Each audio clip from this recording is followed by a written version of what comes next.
మీకు ఖచ్చితంగా గోచర రీత్యా జరగబోయేది ఇది. ఈ రోజు రాత్రిలోపు ఒక పెద్ద మనిషితో వీరికి గొడవ జరుగుతుంది. ఆ యొక్క గొడవ ముదిరి పాకాన పడుతుంది. ఏం జరగబోతుంది, ఎటువంటి ఫలితాలు కలగబోతున్నాయి అనే అన్ని వివరాలు వీడియోలో చూసి తెలుసుకుందాము.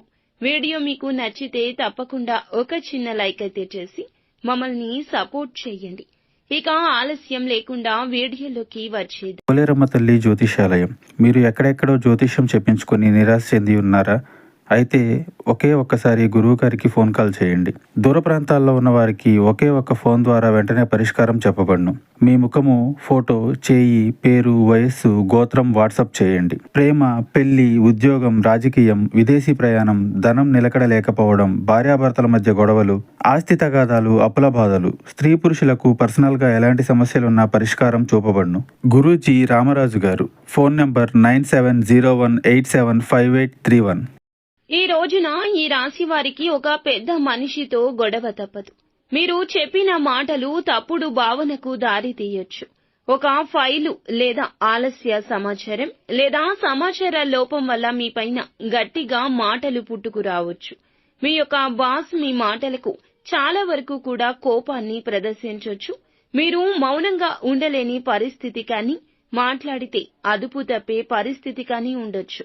ఇక హఠాత్తుగా ఇంట్లో పెద్దవారితో అభిప్రాయ భేదాలు రావచ్చు. పాత విషయాన్ని తీసుకొచ్చి ఒక పెద్ద మనిషి మీ మీద అసంతృప్తి రగల్చొచ్చు.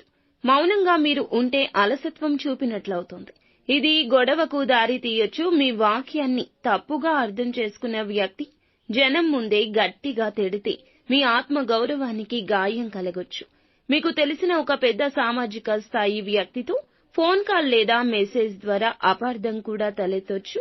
ఇక శత్రుగ్రహంగా ఉన్నటువంటి కుజుడు మిష్ట స్థితిలో ఉండడం వల్ల మీ మాటలపై నియంత్రణ కోల్పోతారు. మీరు అంతగా తప్పు చేయకపోయినా సరే దోషం మీకే అనిపించేలా వాతావరణం ఉంటుంది.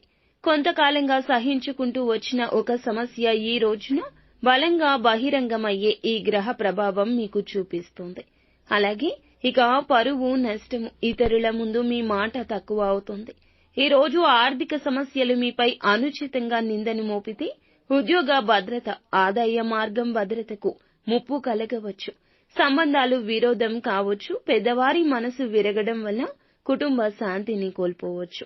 ఈ రోజు ఖచ్చితంగా తప్పులో ఉండకపోయినా సరే ఎదుటి వారికి తప్పుగానే కనిపిస్తుంది. మాట్లాడొద్దు. సమాధానం చెప్పే ముందు ఖచ్చితంగా ఆలోచించి చెప్పండి. 10 క్షణాలు ఆగండి. పరిష్కారం దక్కాలంటే మౌనం ఒక్కటే ఆయుధం. సోషల్ మీడియా మెసేజ్ల్లో స్పందించేటప్పుడు 1కి 2-3 సార్లు ఖచ్చితంగా చదివి దానికి రిప్లై ఇవ్వండి. ఈ రోజు ఒక పెద్ద ఇబ్బందిలోనే మీరు చిక్కుకోవచ్చు. కావున మౌనంగా జరిగేదాన్ని గమనిస్తూ ఉండమని చెప్పడం జరుగుతుంది. నిత్యం శివారాధన తప్పనిసరిగా చేసుకోండి. ఓం అంగారకాయ నమః అనే మంత్రాన్ని 27 సార్లు జపించండి. రాత్రి సమయంలో 8 గంటలు తరువాత మీ దగ్గర ఉన్న శివుని ఫోటో ముంగిట దీపం వెలిగించండి. ఈ రోజున పసుపు రంగు దుస్తులు ధరించడం మీకు అన్ని విధాలా క్షేమకరము, లాభదాయకము. అలాగే వృద్ధులు లేదా పెద్దవారి దగ్గర ఈ రోజున మీకు చిన్న సహాయం అందొచ్చు. ఈ రోజు రాత్రి 7:30 నుండి 9 గంటల మధ్య ఒక గొడవ జరిగే అవకాశం ఉంటుంది. కావున ఈ విషయంలో ఒంటరిగా ఉండడం, మౌనంగా ఉండడం, పూజ లేదా ధ్యానం చేసుకోవడం, భగవంతునికి